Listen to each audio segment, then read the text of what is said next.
Today's story is titled, Duolingo Has Been Teaching Me a Language That Doesn't Exist, by Dr. A.K. Mist. The link to the story is in the description below. Please enjoy.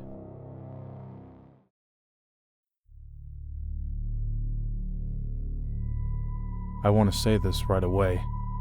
I know how stupid this is going to sound, but I'm sharing this because I don't know what else to do, and because I think I made a mistake long before I realized it was a mistake.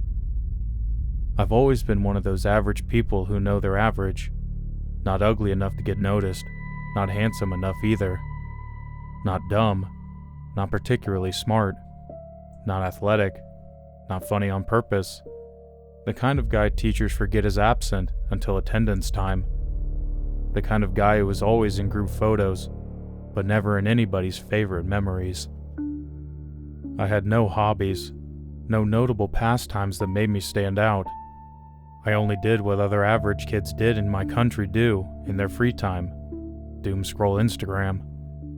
And it was during one of those doom scrolling sessions that I came across a viral video. The video showed Maori MPs in New Zealand stage a haka in the parliament. The incident inspired protest from other Maori people, including a hikoi that drew tens of thousands of participants. Every single one of these Maori haka videos had millions of views, and comments full of people saying the same things: powerful, beautiful, chills, warrior culture, etc. And I remember thinking the most embarrassing thought I've ever had.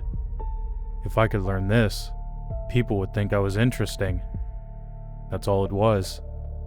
I mean, everybody around me was doing the same things, talking about the same music, the same shows, the same career plans, the same boring futures.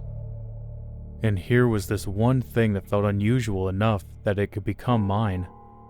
Maybe this will be the one thing that finally makes me a cool kid in school. The only way I could learn Maori in my country was using the Duolingo app. The problem was that the normal version of Duolingo didn't help me much. The free version only gave me the common languages, and the premium version with Maori lessons had a subscription price too high for me to afford. But I was desperate enough to scratch my Maori itch. That's when I made the biggest mistake of my life. I decided to download a modded APK of Duolingo. I checked everything. I searched around. I found old threads, half-dead forums, random comments. Eventually, I discovered a Telegram channel where people shared cracked apps and region-locked stuff. I asked if anyone had a premium Duolingo mod with Maori unlocked. No one replied, except for a guy called Kafar. That was the whole username, just Kafar in all caps. He had a black profile picture that looked blank unless you turned your brightness up. He sent me a file, told me it was premium build, and told me to uninstall the original app first. I did as I was told. The first weird thing was that even though the app said Duolingo Premium, only one language was unlocked: Maori. At the time, I thought that was kind of cool. I told myself that the modder must have done it for my specific use case. Like maybe he customized it because I had asked for something uncommon. That should tell you the kind of person I was going into this. The second weird thing was the app itself. It opened in dark mode by default, which normally wouldn't matter, except the dark mode looked wrong. I don't know how else to describe it. It wasn't just dark. The colors felt dead. The green owl icon was there. The layout was mostly the same. The little animations were mostly the same. But the whole thing looked like somebody had rebuilt Duolingo from memory after not sleeping for 3 days. I tried to go into settings and change the theme. The app immediately closed. I did that every single time. Anything I clicked in settings made it crash. Account page, audio settings, theme, help. But honestly, that didn't even bother me that much, because mod APKs are like that sometimes. You install them knowing that some parts will be broken. And the actual lessons? They were incredible. That's the part I still can't explain. I learned absurdly fast. I'm not gifted with languages. I struggle with basic grammar in the languages I already speak. But with this app, I was remembering words after seeing them once or twice. I was picking up sentence patterns without effort. Pronunciation drills felt natural. Within a couple weeks, I was already repeating full phrases from memory. There were a few odd things, though. Some of the sample sentences were strange. A lot of them were about death, shadows, old people, doors, names, and things being watched. Not all of them, though. There were enough normal phrases mixed in that I could brush it off. But every few lessons, there'd be something that made me pause. The dead are standing outside. Do not answer the voice behind the wall. Your family must not speak my name. Stuff like that. I figured that maybe Maori learning materials were just more ceremonial or metaphorical than what I was used to. Also, every time I completed a level, the screen would glitch for maybe 1 or 2 seconds. Not a normal lag, not pixelation, more like a pattern. Thin, branching lines, pale gray on dark gray, spreading across the screen and then vanishing. It happened so briefly that I convinced myself it was a GPU issue on my phone. Then again, I ignored it, because I was learning. And around the same time, everything else in my life started getting worse. My parents had one of those marriages that everybody pointed to as the perfect couple. They were always together, always on the same side. Even when money was bad, even when relatives were awful, even when life was unfair, they were a unit. Then they started fighting. Not once in a while. Every single day. It happened so fast that even now it feels fake looking back. Small arguments turned into screaming matches. My father started sleeping in the other room. My mother started crying at weird times, like while folding laundry or making tea. Within weeks, they were talking about separation, then divorce, like they had both been waiting for permission to say the words. At the same time, my older brother had an accident. He was the one keeping us steady financially. Not rich, obviously, but dependable. The person everybody quietly leaned on. Then one night, he got hit by a truck while coming home. He survived, but his leg was badly injured. After surgeries, the doctors said he wouldn't be able to do his old job again. So my house became this miserable place almost overnight. Nobody talked normally anymore. There was always tension in the air. My mother blamed my father. My father blamed the stress. My brother stayed silent, in a way injured people do when they don't want pity. And me? I spent more time on the app. Because as pathetic as this sounds, that was the only part of my life where I felt progress. The only thing I was good at. The only thing getting better instead of worse. So I doubled down. I started showing off. Not in some huge public way, just casually at first. Saying phrases out loud in front of friends, correcting people when they mispronounced the new word I just uttered, acting like I had stumbled into this niche, impressive thing nobody else understood. Most of my classmates made fun of me for it. Fair enough. A few were genuinely impressed. A couple of them tried checking my words on Google Translate and said the translations didn't fully match. I told them Duolingo was teaching me a tribal dialect. I said it confidently too, like I had any idea what I was talking about. And somehow, that worked on enough people, including Lamia. I'm not going to be dramatic and call her the love of my life or anything. She was just one of those girls everybody notices immediately. Pretty without trying. Quiet in a way that made people lean in when she talked. She had Pacific roots through one side of her family, and when she heard I was learning Maori, she was actually interested. That felt huge to me. Then one day, she told me her grandfather was visiting. The man had grown up around Maori speakers. I should have made an excuse right there. I didn't. I was too deep into the performance by then. So I met him. He was polite at first, old, sharp-eyed, the kind of person who could make you feel childish without raising his voice. Lamia asked me to say something in Maori, and I did. I said one of the longer phrases from the app. I even said it confidently, because by then, I'd repeated it so many times that it felt natural in my mouth. He stared at me for maybe 2 seconds. Then he laughed. Not nervously, not kindly, just a real laugh, like he thought I was joking. He said that wasn't Maori, not even close. Lamia looked embarrassed. I tried to explain that maybe I was learning a dialect. He stopped laughing then, but only enough to shake his head and say no. No, that is not a dialect. I tried saying another phrase, then another, and by the time I exited her house, Lamia's entire family was laughing. I left feeling like my skin had been peeled off. It was exactly the kind of humiliation I deserved, which somehow made it worse. That night, I went back to Telegram to find Kafar.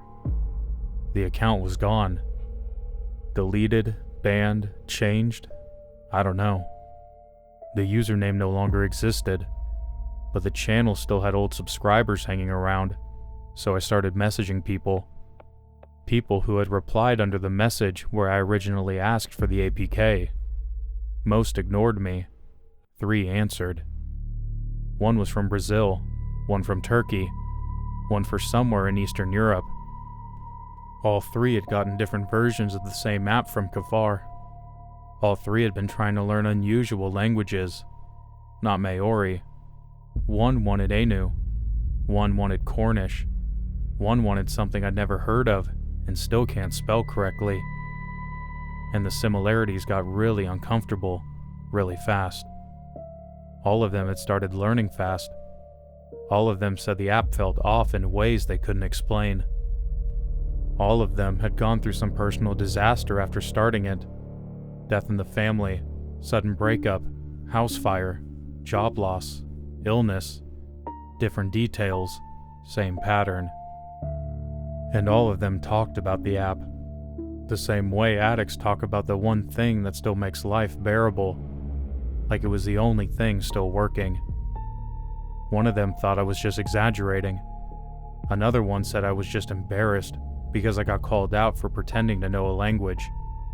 When I pressed too hard, he accused me of wanting attention and blocked me. But the third person stayed. She was a woman from Turkey. I won't mention her name. She told me she'd also started wondering if the lessons weren't what they claimed to be. She said the translations felt slippery, like they changed their meaning depending on context.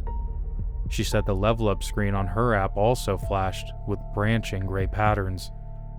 Then we started exchanging screenshots. I still get sick thinking about that part, because even though she had been learning a completely different language, our lesson screens were the same. Not similar, exactly the same. Same lesson order, same sentence count, same achievement titles, even the same weird example phrases appearing at the same stages, just dressed up as different words. One screenshot from her app matched one of mine exactly, down to the punctuation marks in the English prompt. We were not learning 2 different languages. We were being taught the same sequence through different masks. I was typing a reply to her when my phone buzzed. It was a notification from the app. It simply said, "Final lesson unlocked." That was it. No lesson number, no cheerful icon, just those 3 words. I deleted the app immediately. I sat there staring at the empty spot on my screen, like that should mean something. An hour later, Lamia called me. I almost didn't answer, because I thought she was calling to laugh about what had happened with her grandfather. Instead, she asked me, very quietly, what app I had used to learn the language. I told her. There was a long silence. Then she said that her grandfather stopped laughing after I left. He had apparently asked her to repeat exactly what I said. She couldn't, obviously, so he wrote down the sounds he remembered. Then he got upset. He told her it wasn't Maori, but it sounded close to something much older, something he only knew about from stories passed down through older relatives, something that was impossible for me to have uttered, because that language is officially extinct. There are no living speakers. There was no normal way for some random schoolboy in South Asia to know even a fragment of it. The app has been teaching me a language that doesn't exist.